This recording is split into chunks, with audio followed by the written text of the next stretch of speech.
Okay, hello anybody out there watching us tonight. Welcome to Land Down Under. Tonight we are talking about the second book in Becky Chambers' series, A Close and Common Orbit is the name of the book. I don't actually know what it's The Wayfarers, isn't the name of the series? Yeah. Yeah, there we go. Yeah. So we're talking about this one tonight. We read the first book in January this year. January? Yeah, because that was my pick. So that was quite a long time ago. Can't believe I held up this long to read it.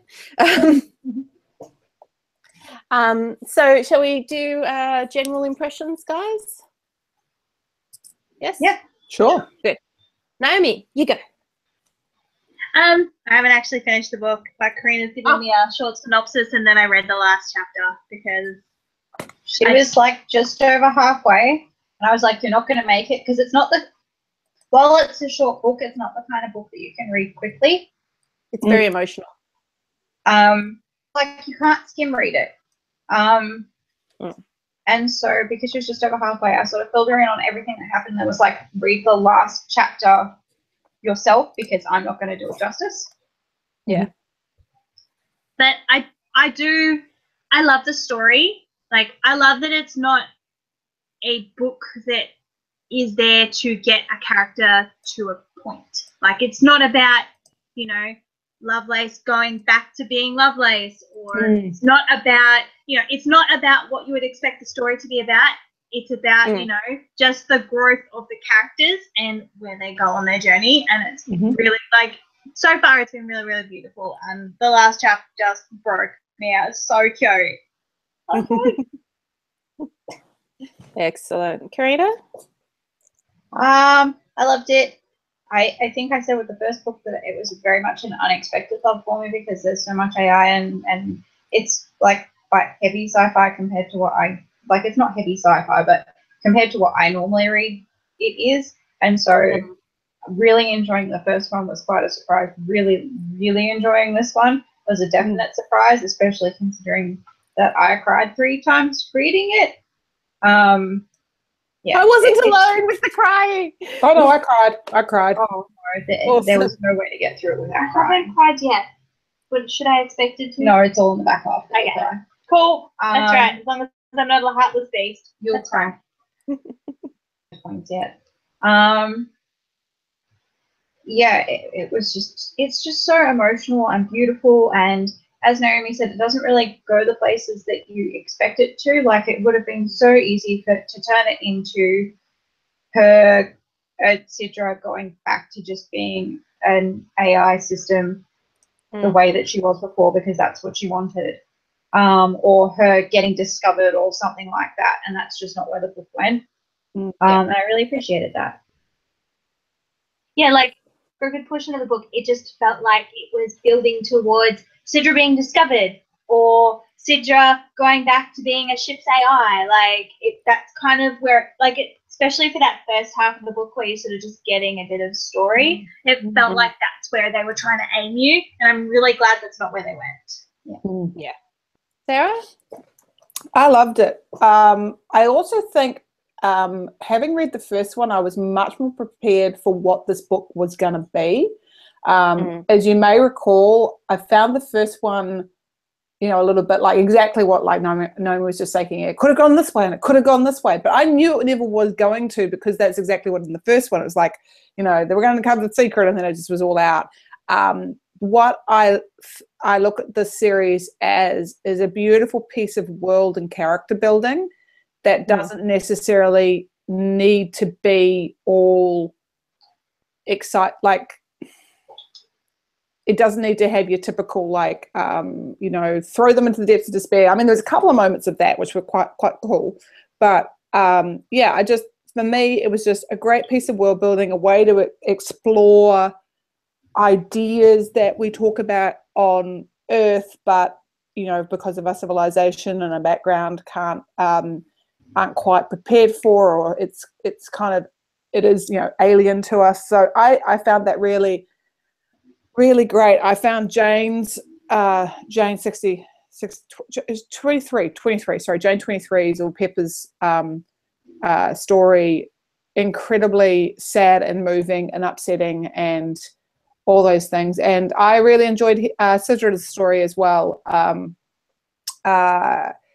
Perhaps that's more difficult for, I'd be interested to know what others think, because we have done a lot of AI stuff. We've even talked about AI, sentient AI versus, other less, more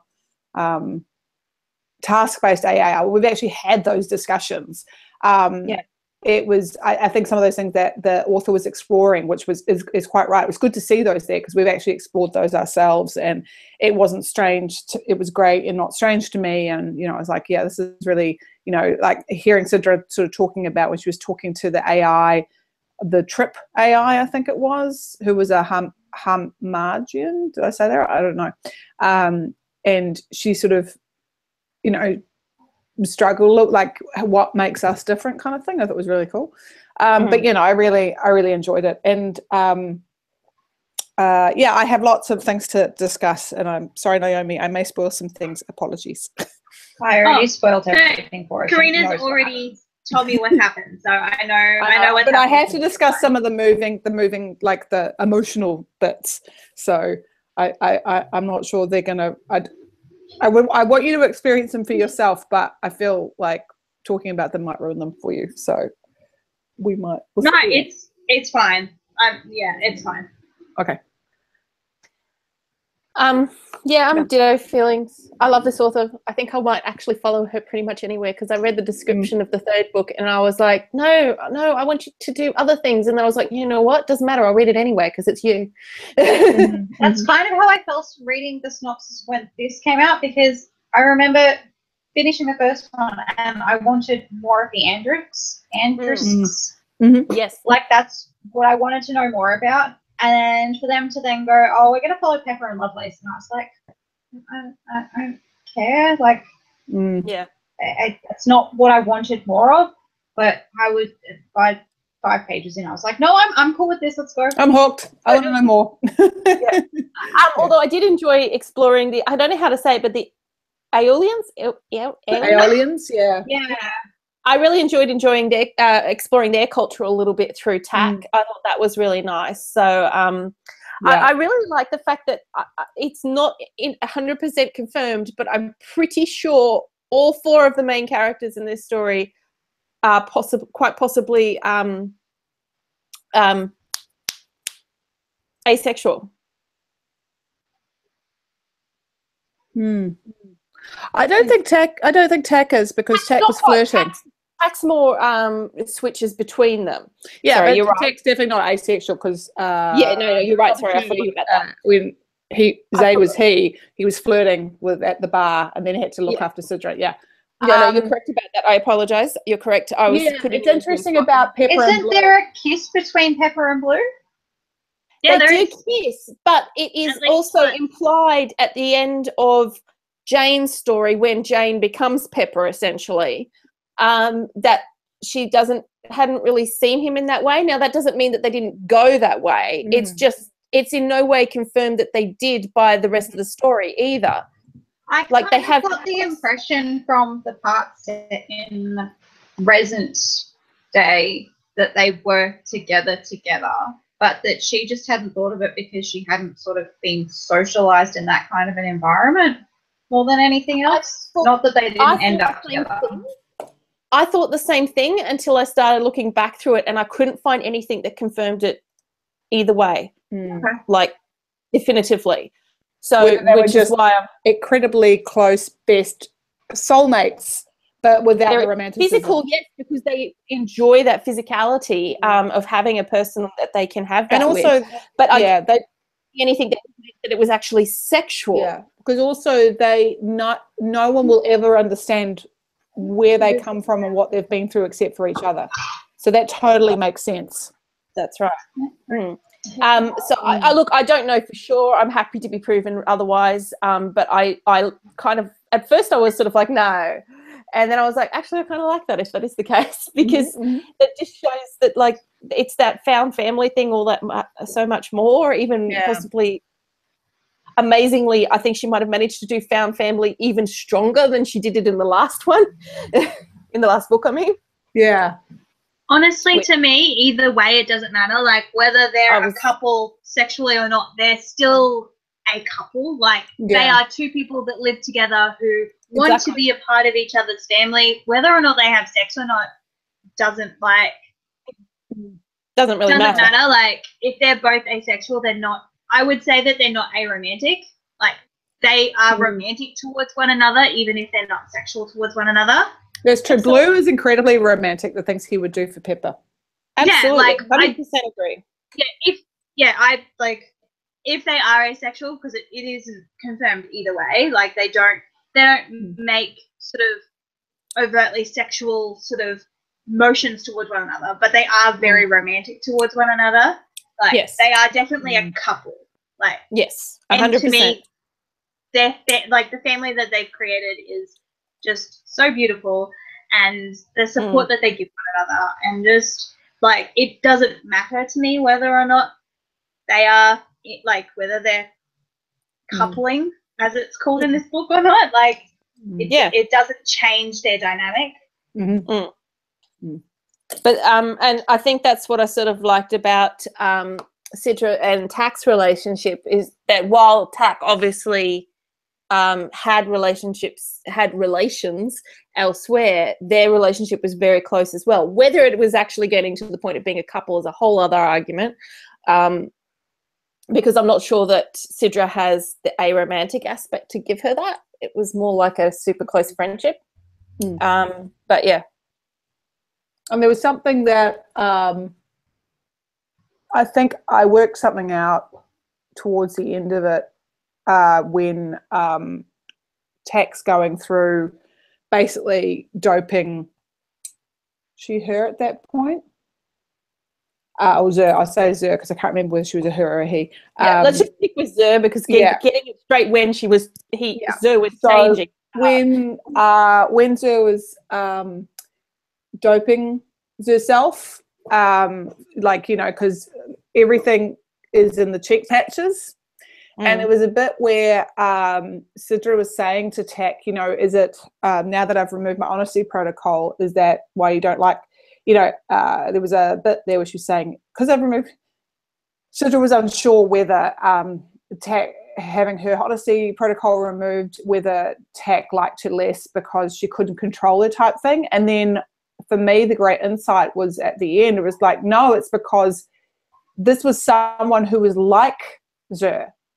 And that it was hard, you know, you had to be creative in the way you portrayed your emotions and feelings, because you don't have literally don't have a poker face, because everything's and I was kind of like that, you know, it was kind of this, I feel like an English teacher in high school, kind of delving into the things that weren't explicit, but I love that idea of, I can imagine the friendship thing, like when she said, oh, you know, or she said, honestly, you can't, like, I can imagine that actually being a really, like, oh my God, that's someone actually like me from another species, or, yeah, I've got that problem, you know. So anyway, it was just a little thing I noticed and picked up on, and I was like, especially when Tak was having to take all the mech and everything to try, and then was trying to, like, not talk through the cheek patches to the other alien at the museum, and I was like, oh, this is just, and they've done it so well that I was like, oh, that's just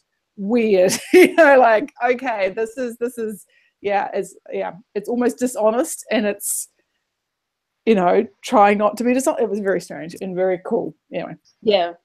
I thought it was really well done, because she didn't really spell that all out, and yet it was obviously very clearly being conveyed through that.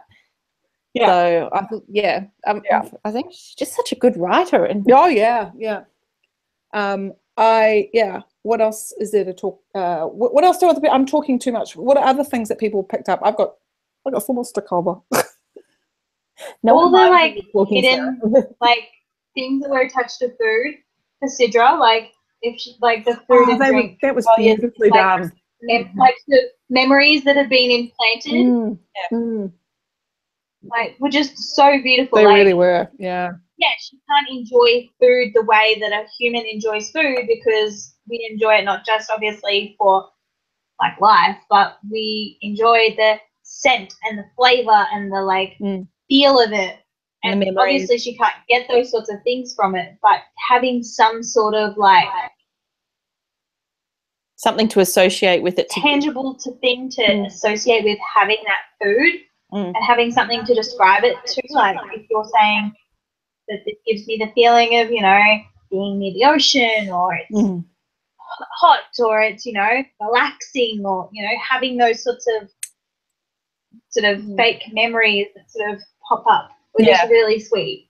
I thought that was such I also really like I also really like the parallel within that scene at the end with Pepper trying all the spices and everything. Yeah, I got that And too. I thought your face is leaking. No, it's just a thing that happened. yeah, that was really good. Yeah. Day. Yeah. And I loved that too, because actually, you know, scent really drives humans in regards to memories. So we'll smell things and we'll suddenly be taken to a place in our past, or a person, or, you know, it really does create those picture memories. So I thought that was really neat. And that was so cool. And I approved of the cat stretching as the first one. Yeah. It was really cute where she was like, no, there must be something wrong. Like, there has to be something wrong with my memory banks or something, because I'm getting these, like, glitches. And then they sort of worked it out that it was just memories that were implanted for her or for whoever had the kit to, like, sort of have that kind of sensation. It was just... It's also just a clever, sneaky way to, like, encourage her to look like she's eating all the time. Yeah. The whole idea is clever from all of those different angles, like, you know, as a way for her to experience emotion, as a way to all of those things. I was just like, such a clever idea, which I'm not sure that I've ever come across anybody doing something like that. It also gave her a connection to the other humans in her life. Like when she was asked what the drink tastes like, and she said truthful, like she could only be truthful, and she says it tastes like a forest. And they all got it. Like they were like, I know what that is. I want to taste that. And I thought it gave her that connection that must be hard for you know, an AI in a body kit who didn't have that ability to convey what humans or other species really enjoy, you know, which is the things that keep them alive.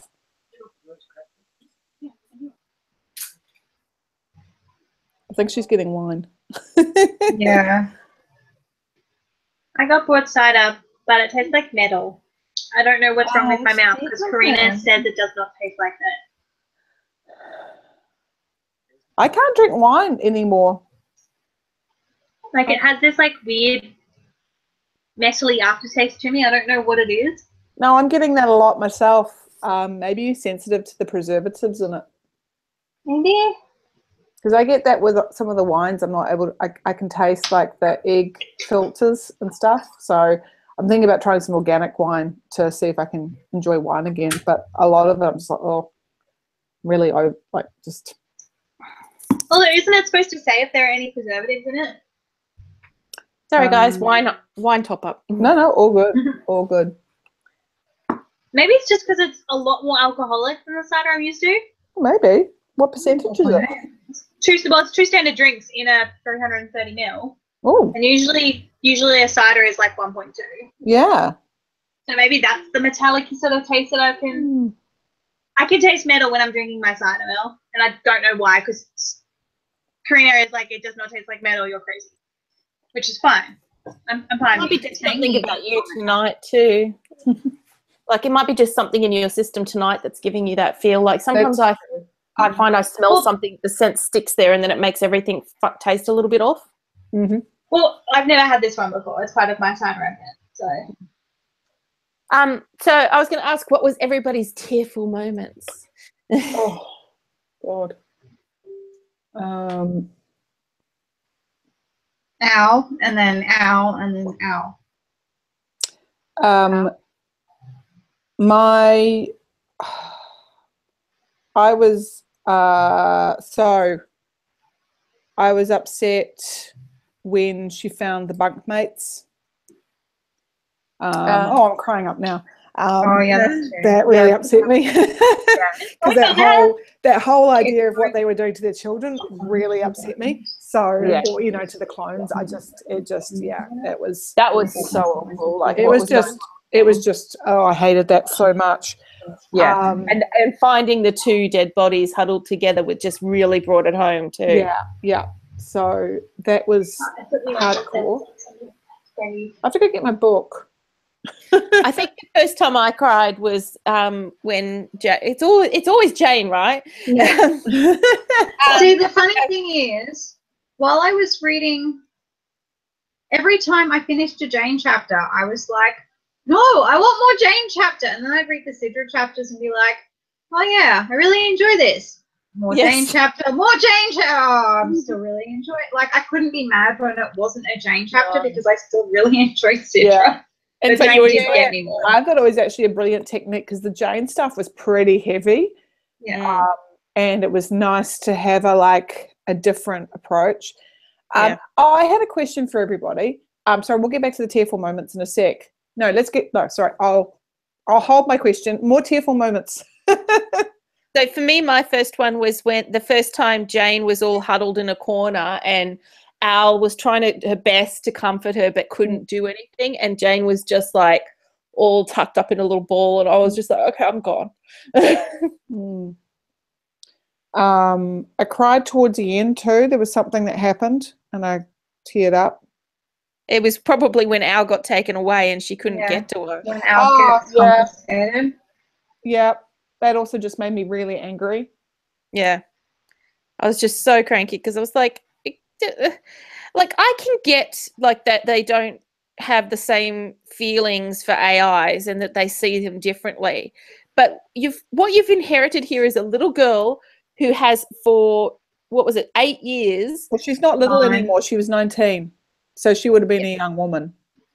Since she was 10 years old, the only person she's had in her life is this AI, and you've just ripped her away from her. I know. I totally get it, but she's also surrounded by people who weren't human and just didn't understand that. They didn't understand a lot of things. So I just there was a complete lack of, and I suppose it just really drove home like what's going on in Australia with refugees and things. I was just like, yes, this is all shit. Yeah. When Al makes her body in Big Bug Crew. Yes. Oh yeah, that made me cry. And when she comes back with her broken leg and Al talks about how she was just worried she'd abandon her and vice versa, and that made me cry too. Yeah. I have to go. I'll be back. No, I'm gonna go get my Kindle. Hang on. I feel like I missed one. An earlier one. I haven't had one yet. It was around the same time as yours, Mel, but it was for different reasons. Because when I sort of posted my thing that I cried, I was so worried. Like, I was like, I don't want you to think that something absolutely awful happened. It wasn't that. It was just that things were difficult for Jane. Oh, there it goes. It was us. It was us. We're the problem.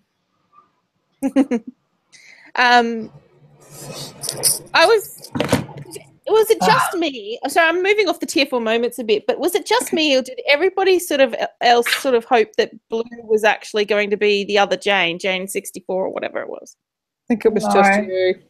Yeah, it was just me. I was sort of like, no. Well, what I hoped would happen, but I knew it wouldn't because I hoped, but also knew because of the way this is a character, this is character building, this world building. I wanted there to be a resolution with the factories. Yeah. But I knew that wasn't what the story was about. But that just made me, I was so angry and so upset. Yeah. I think she does a really good balance of there are awful things in this world, but there are all these wonderful things in this world too. Like she leaves you, like, despite the awfulness that are in these stories sometimes of this world and everything, she still leaves you feeling hopeful and happy and look at these wonderful people and stuff. It's just like, how do you keep doing that? Yeah. So I'm just trying to get to I can't remember how to do this. There we go. Okay. And then if I go, how do I do this? I go here. Actually, there was one moment with Sidra as well that nearly had me in tears. When she's in the ship and she is looking down at everyone and she realizes that just being a ship AI isn't enough for her anymore. That was a good moment. That nearly had me in tears. But that's what really had me very upset when I thought that she was possibly going to be sacrificing herself and putting Al in her body. That's what I thought was going to happen. That's another one of those sort of, it would have been the obvious way to go with this story. Yeah. I kind of knew that's not what they would do, because it was like, no, that doesn't feel right. But at the same time, you sort of start entertaining all the possibilities, and that was one. I think it felt like a possibility because she wanted a purpose and she wasn't happy with herself. And so sacrificing herself wasn't that big of a leap to make. Yeah. I think the other thing was I entertained was that they would have like a personality merge, but that was before they started getting into the whole coding thing, and I was like, oh, if we're talking code, that wouldn't work.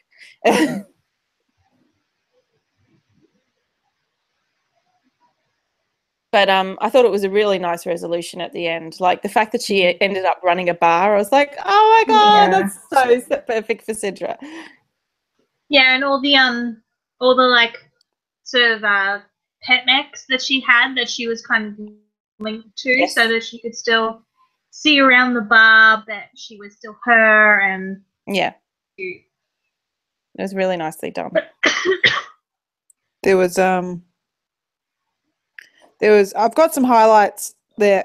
So there's this bit where Sidra stayed in the corner long enough after she heard Pepper walk out the front door. She wrestled with the ugly knot of emotions clouding her processes.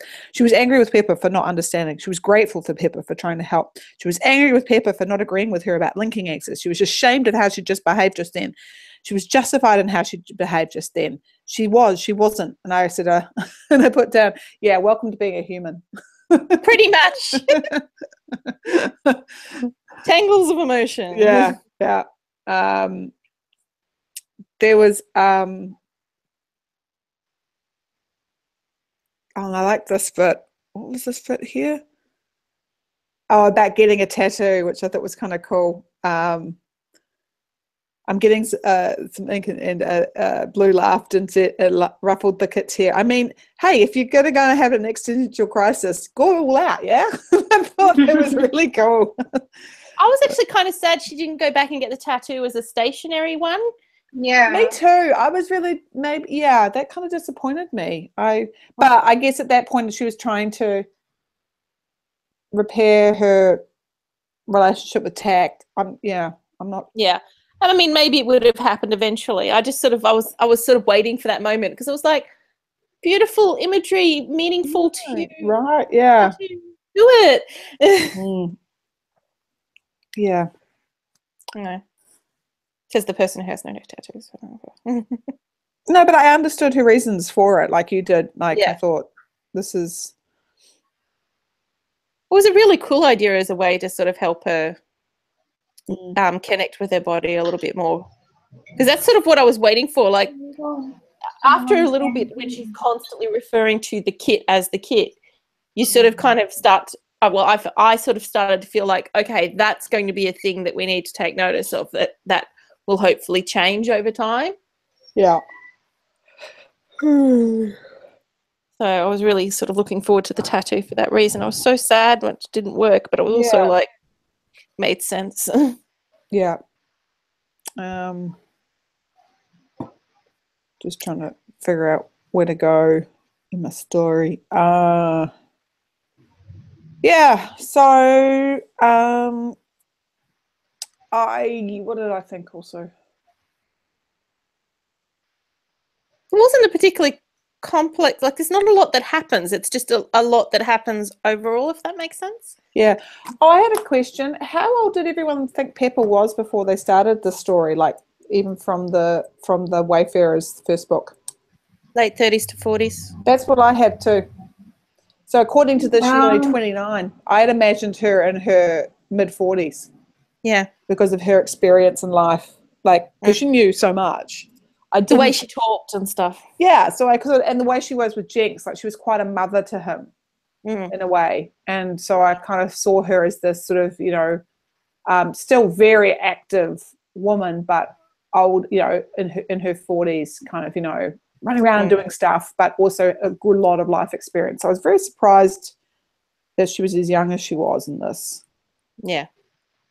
I pictured her a lot younger, like probably not as young as she was, but I pictured her more around my age, so sort of early 30s. Mm-hmm. Maybe it's a personal thing. Maybe that's what we're doing, is we're just sort of naturally picturing her around our age, our own ages. Possibly. For me, it was definitely based on what she was like in the first book. But I do think that for a person of 29, she has lived a lot more through what she went through. Mm-hmm. Yes, and definitely. That possibly she's an old soul because of that. When you meet people and you don't mean to think that they're older than they are, but they just give off this kind of wisdom or old soulness. That's kind of like what I kind of sense from her. Like she definitely was older than me in this book to me, so I was quite surprised to learn she was only 29. I wanted more from Blue. Yeah, me too. I wanted to know how he made the transition, because he didn't have the teacher that he didn't have an owl, No. And we don't know his story. We don't know when he got sent to the. We just sort of know the vague details of it. That's it. Yeah. So we don't know everything there, and whether he was sent there because he didn't align with what they had in mind for him, which is it's just dreadful. Well, I suppose it makes sense in a society where they clearly manipulate genes and things. If you think Gattaca type stuff, that if they had a child who was not performing to their genetic makeup's exceptionalness or something on those lines, that in that sort of society he would be considered a something worth ditching and dropping and hiding. Just so sad. And it is anger making. I mean, like a lot of the girls, they were all created as throwaway objects because robots were too difficult. Yeah. Like they were just used as sort of like robot villains because metal was too expensive and it was cheaper to make girls. Yeah. But I was kind of like, though, this was someone who had a family. He was from the enhanced on the privileged side. Have you guys read Spares by Michael Marshall Smith? Okay, this reminded me a lot of Spares. The premise around Spares is that the rich create a spare clone of their child, just in case something happens to their child, they lose a limb or they need a heart transplant or whatnot. Those spares are kept somewhere else, but it's one of those things of out of mind, out of sight, as it were. Like in Never Let Me Go. The Island. The Island's based on Michael Marshall Smith. I think he sued them. That would make sense, because that sounds really Never Let Me Go. Oh, Never Let Me Go. Yeah. Except that's set in the 60s. That was less about genetic similarities and just the ability to find people for donations and things, right? No, but they were clones that were being used for donations. Yes, I know, but I mean, like, that's just general clones, whereas this is my specifically bred for me clone. Yeah, it's a clone of you. Yeah. Well, they were clones of yeah. So I think it was just that thing of out of mind, out of sight. Like people. That thing of knowing that there's another copy of you somewhere, but you don't, it's probably not having a life like you, but you don't necessarily know like that's the idea it was in the book of Spares, was they weren't kept like real humans. Like the things I've seen, like in this book of Spares, they're kept in a room and they're basically thrown food and then they're hosed down. Like that's because it was it's really horrifying. And then the guy who's like basically like blue in this decides he's going to break them out, and so he spends time getting to know them and teaching them language and that kind of thing, because they're not treated as like is necessary in any of those type of ways. Whereas in like, I don't know about Never Let Me Go, but I know on the island they're treated like, sentient beings. Anyway, so this was just the thing that I kind of was, when I was reading this about the girls, it just sort of struck me as going, is this out of mind, if we don't know and if they don't know, a little bit like, I guess, livestock. Like, this actually got me really thinking about which I know the vegetarian here will be pleased about, got me really thinking about how we, especially around chicken and how we raise chickens and that kind of thing. And one of the arguments around not doing free range is they don't know any better. Yeah. Or around any type of that high grade industrial farming, as opposed to, like feedlots and that type of thing. But it's one of those things of the people know better. Like the Janes didn't know any better until they did. I know. As you can tell, the whole premise got me thinking and upset me. And it's not a new premise, but it's still an upsetting premise. I mean, The Matrix is the same kind of premise, right? Yeah. Is this idea of humans are fuel, they are machinery, and it's not necessarily wrong, but it's we're so much more than that. I don't know how Pepper and Blue. I wanted to know where their names came from. Was anyone else curious about the names they chose for themselves? I thought for sure there was Pepper's was explained. It was? Yeah, when she's tasting the spices, the spice that sets her off is a type of pepper. Ah, that makes sense.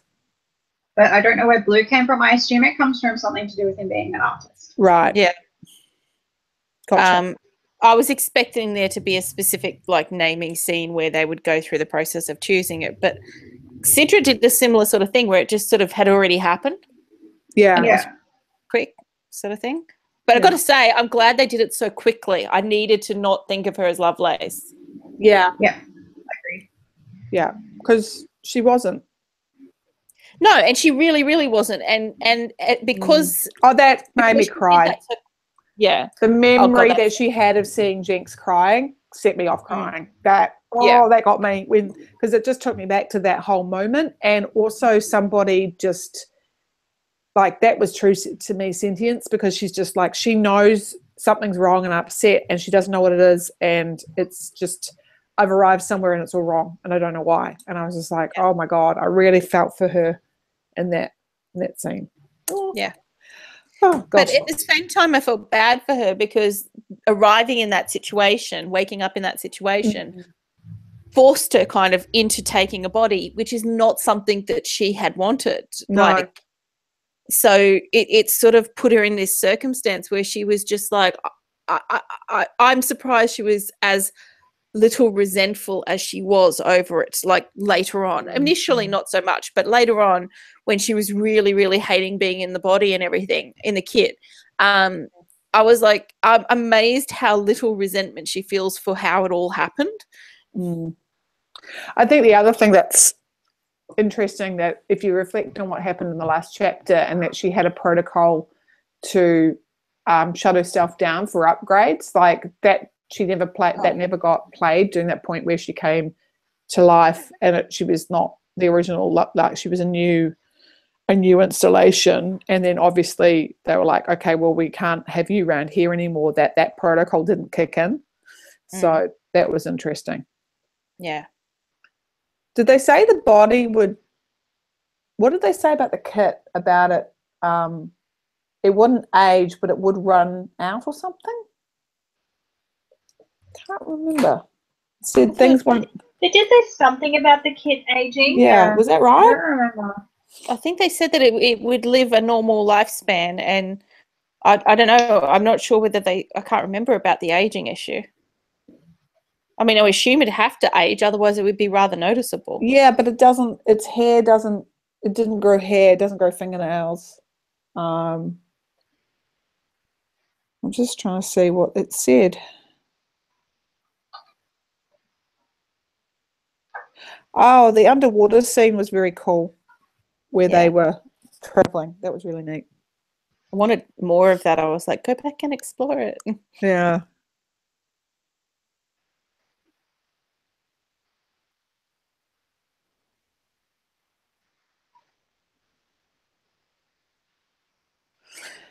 And the dogs, eating the dogs and everything. Oh, I felt so sick of that. oh God, yeah. I thought it was really interesting the whole when they brought her in, when she escaped, that she was like malnourished and had all of these diseases and everything. Yeah. And I was just like, oh, thank God they actually dealt with that, because I was like, there is no way a person lived through all of that and was okay at the end. I don't care how Survived for 9 years, broke a leg, ate nothing except a dog and mushroom. Mhm. Yeah.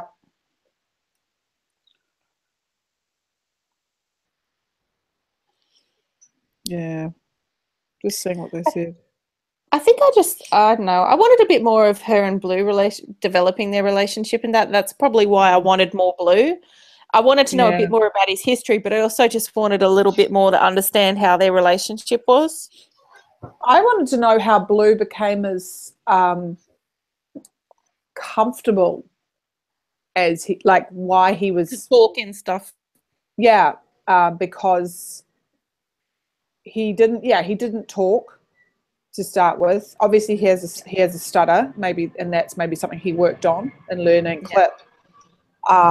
But you know, he didn't know. I think, didn't she have to teach him about planets and stuff? Did she have to do any of the teaching? I don't think he had I that don't same think so. problem. Because he was able to just walk outside if he wanted to. Yeah, but I couldn't remember how much he knew about the off-world, is what I mean, like life I don't know if beyond the planet and the enhanced. I don't know if he knew a lot about that per se, but he certainly wasn't at the same base level Jane was at. Yeah, exactly. But I did feel like he would find it strange to be social and socialize and that type of like, but yeah. So I was just curious. But I think that's why he was clinging to Jane a lot, and Jane was very protective of him. I'm just seeing if I can find the thing.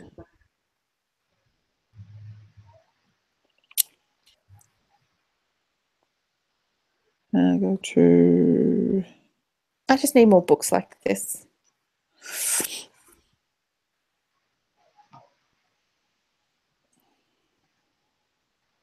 Oh, what do you think the explosion was? Which one? The one that caused the Jane to leave. Oh, I just figured there was some sort of equipment that one of the Janes was fixing and it went poorly and exploded. Oh, okay. Yeah, that's what Jane said at one point while she was with Al on the ship. Right. She was sort of like, oh, it must have been one of the Lucy's? Mary's. The younger, like the next group younger than them must have missed something dangerous because that was their job to go through and make sure the scrap wasn't dangerous. Right. There was something like that about, the younger girls must have missed something dangerous and it got into her bucket and that's what must have exploded. Right. Okay. Because I couldn't remember. But it's never explicitly said what exploded. No, but I couldn't. So no, that makes sense, and I do vaguely remember that. I was just thinking, was it a case of someone was trying to free them or something? But it doesn't sound that way at all. No, and I think that it makes sense though that we don't really know what it was either, because it would be unlikely that the mothers would have told the Janes what it was. So it felt right that she made a guess at it, but didn't really know what it was. Yeah. The mothers were so creepy. Yeah. Face freaking robots.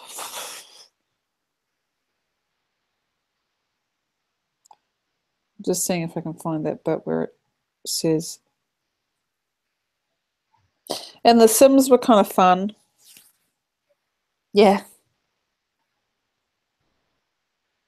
I think it was a necessary thing. Otherwise, Jane I can't see a young girl surviving in those circumstances and being able to learn what she needed to learn even with our without the Sims. Yeah.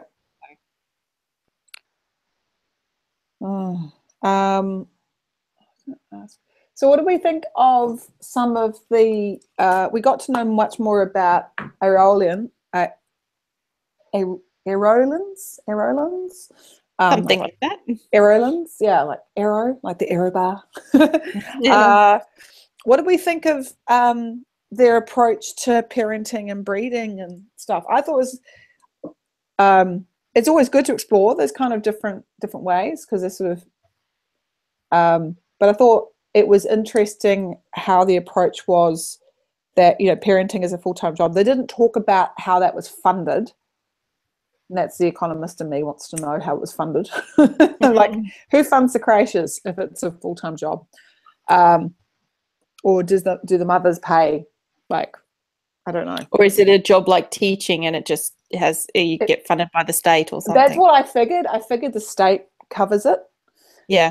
Well, I assumed that it was funded by the community, because like the way they were talking on Glimmer Strike, the like celebration Shimmer quick. Yep. Shimmer Quick. The way that he was sort of talking to Sidra about how it all works was that it was all very community based. Like, you know, the community is, they have the creche and they have everyone else that does jobs external to your community, and other, like, if an Aurelian is in that community when they go into their sort of breeding time, they will become a part of the community while they're fertile, kind of thing, because it's such a short little window. So that's why I assumed it was like just like every single Aurelian, whatever community they're a part of, they pay to keep that community running, whether it's with food for the children or they bring toys or clothes. If they're not like directly working there, they're doing something to help, because it seems very like children are very central to their whole community. It's not just the people who are in the creches, like, you know, everyone. Well, I thought it was I was just going to say everyone is very like strong with the sort of like children are very sacred, like they're very difficult to come by, so we should make sure that they're cared for and brought up for the best way we possibly can. I thought it was a fascinating solution for the problem of the fact that they clearly weren't able to breed often, so that anybody who goes into that stage needs to have the baby if they possibly can. But at the same time, it was not a, but we don't want you to choose not to do it because you have to raise a child then, so this is the way that we work around that problem, that you don't have to raise the child. You can be involved as much as little as you want with that child growing up, but you can go on with your life. All they ask is that you take off that sort of fertility time, but the community understands that if you're a female and you become fertile, you have to drop everything you're doing for that period of time. I actually thought what a huge amount, it was interesting hearing from Tech, like such a huge amount of pressure from your community and from your society, that you may only be fertile 3 times in your life, 2 to 3 times in your lifetime, so you must do it, whether you want to or not. And like, because the guy that she was talking to was actually really, he was really interesting. He's like, look, we try and make it so it's as nice as possible, because I think possibly the author was thinking like, this has been a problem, like they've done this because it's been a problem in the past, right, where they've gone, it's a silly, because it's kind of like going, why should I do this for the good of, what, and I don't want to take time off from my job, why should I do this at all? I have to go have sex with strangers. All these, like, I thought it was really interesting. They were like, well, we try and make it as nice as, as possible, so that as well as society guilting them that actually it's a pleasurable experience. I thought that was super interesting. But what I also thought was interesting, though, is that there were no females in the creches, regardless of their being fertile or not. There were males and shons, did I say that right? Who could become female rights. Maybe is that where it's covered, but there were no females who had chosen to become parent in their profession, which I thought was interesting. So it's like, wouldn't, you know, I just thought it was interesting. I was I thought that it was kind of nice idea, really. I mean, I don't know if it was a deliberate choice that there were no females there, or whether it was. It certainly seemed to be a deliberate choice. But at the same time, it was kind of, I liked the idea that she was trying. I just felt like she was exploring a concept. Absolutely, I thought that was good, and like I think that's the thing. I think like all societal notions and these type of things, there's always issues, right? Nothing's perfect, nothing suits everybody. There are different, like even, you know, there's different types of families and different types of relationships. So this is the way it is doesn't necessarily suit everybody or what everybody wants. So I definitely think she plays to that, which was interesting. What I thought was fascinating was that by putting in the Shons, she sort of seemed to be trying to meet the idea of what trans or intersex people might be interested in seeing in a story, but at the same time, it also doesn't. It certainly doesn't address the trans side of things, because the whole point of it, I didn't think you've been born one way and that you feel like you're the other. Yeah, I thought it was interesting, but I didn't think it was anything different. Like I knew that was kind of what she was entertaining, but at the same time I'm going, there are animals in the world who are hermaphrodites or change sexuality depending, like frogs and snails and that type of thing. And I'm like, it's not the same at the end of the day. The thing that I couldn't get my head around though was the Shons are changed depending on their fertility cycle. So I did think that was meant that maybe there were females in the creches, but I was like, well, why couldn't a mother be a professional parent either? Anyway, as well, like a person who's female and a mother, as opposed to Shon and a female who might also be male. I think in the end that, like, especially when you think back on, I can't remember her name, but the captain's girlfriend in the first book. Yeah, I think from what we learnt from her, that society is actually not very forward at all, very forward thinking at all. They're quite conservative and very much about preserving their race and their traditions. And so I think that I think it's important to think of it that way, and that's probably a good portion of why things are the way they are, because that's the way they've been for a long time, and we do things as they were done to preserve our race. There was something I was building off, which was, so Tack was saying that when they felt when they were a teenager, they knew they were becoming Shon, or that was where, you know, obviously the hormones kicked in, and her father took them for an implant, and it said to make it. So did anyone get the sense like it meant it couldn't happen, as opposed to it did happen? Like you'd want to change, but your body wouldn't let you, or it was like a longer, more painful thing? Did anyone kind of? It was supposed to be a longer, more painful thing. Yeah. Right. And that just kind of released enough hormones to make it a quicker move. But still not great, obviously. Like Tack was still very sore. It still made you very sensitive and everything. It's just a shorter period, basically. Right. Okay. So like having like when women go through menopause and they have hormone replacement therapy. HRT, that's what I was thinking. Yeah. Okay, that makes more sense, because I wasn't quite sure when Tack was talking about it, whether it meant that, this now enables it to happen, as opposed to not at all. I was a bit confused. I was wondering evolutionary how having those implants might affect them long term. Like, do they transition more often because they've got it so that it happens more easily and in a shorter period of time? Or, you know, or what were the long-term effects that those implants have been having on them as part of their species? So I was also wondering what the purpose of the Shons were.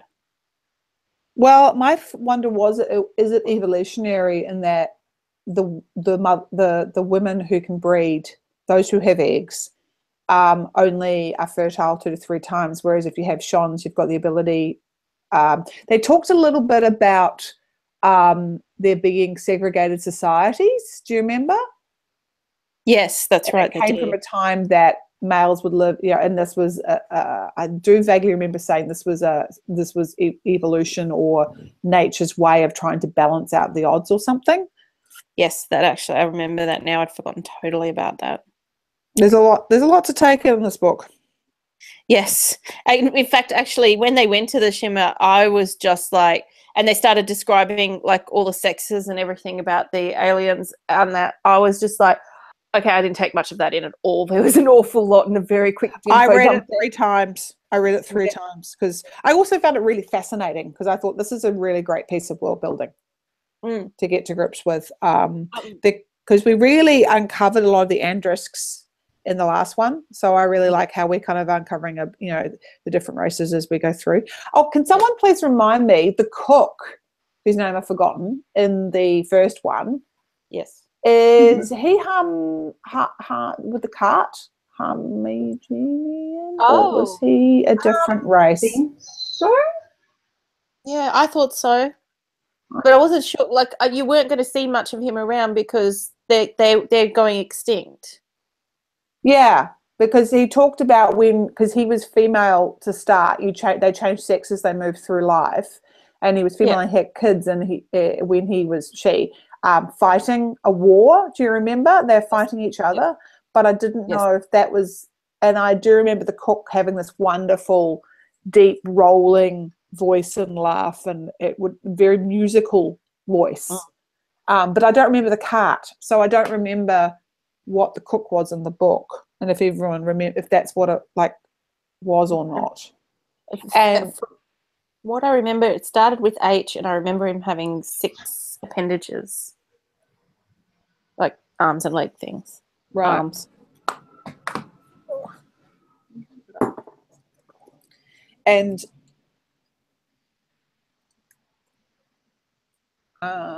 also the hard-shelled creatures, those were the ones that were torturing.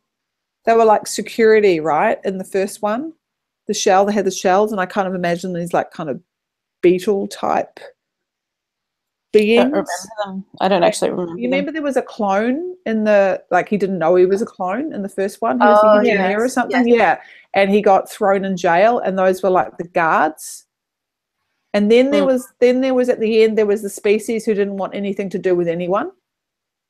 Yeah, that part I remember because that's where the small angry planet was. Right. And does anyone remember what they were called? Because oh God, no, but I assume they didn't exist in this story because they weren't leaving their area. Yeah, I didn't know because someone who said that they'd been exiled, and I was like, is that what are those the ones that we met at the end? Or are they not? I couldn't remember. Oh, I'm looking at some fan art to help me remember.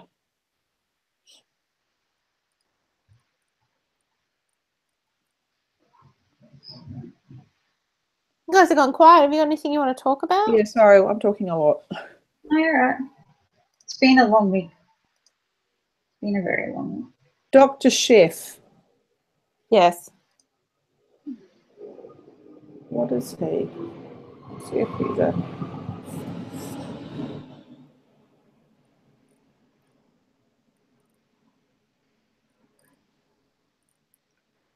I just love the fact that she's developed such a rich world, and now that she's got it, she just keeps writing in it. You go, girl. I actually I know that I do want to, maybe we'll visit the Wayfarers again. What's book 3 about? It's about totally different people. We start focusing on the humans and how, what it was like for them to become adrift, essentially, and live. The Exodians? Dr. Chef is a Grum. Okay, so not a Margian. Okay. Yeah. She had a lot of different types of aliens, and all of them were interesting.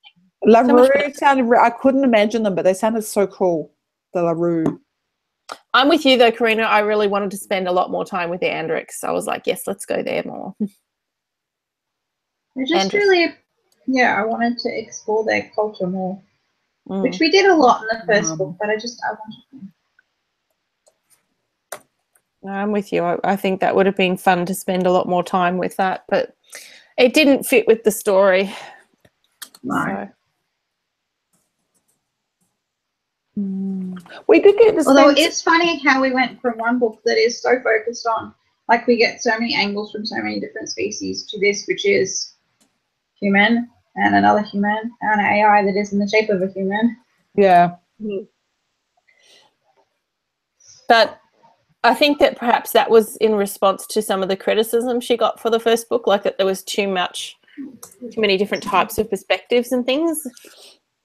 I didn't mind that. It didn't bother me. I was quite happy with it. I love the way she addressed it too, where we almost got like a story each, which sort of focused on Yeah. and And I loved the cyanate pair, you know, that stuff. yeah. That was cool, and uncovering I think the criticism wasn't so much that they existed, but that it was a lot to cover in a very short period of time of the book. It didn't bother me, though. I love the book. I was like, I want to give this more than 5 stars. Yeah. It was busy without feeling busy. Yes. And it didn't feel info dumpy either. Like you just felt like you got just the right amount, the right balance of it all. And I did go back and read my Goodreads review of the first book, and one of the things that I complained about with the first book was some of the chapters, like they were very inconsistent chapter lengths, which is something that, as you know, always bothers me. Yeah. But it was definitely inconsistent this one. Did it bother you in this one? No, because they weren't really, really long. My issue is when you have chapters that are 5 or 6 pages and you have a bunch of those, and then you hit one chapter that's 35 pages or 50 pages, which the 5th season series are really, really guilty of as well. Yes. Sorry. But this one, that didn't really happen. Like, even your longest chapter wasn't that long.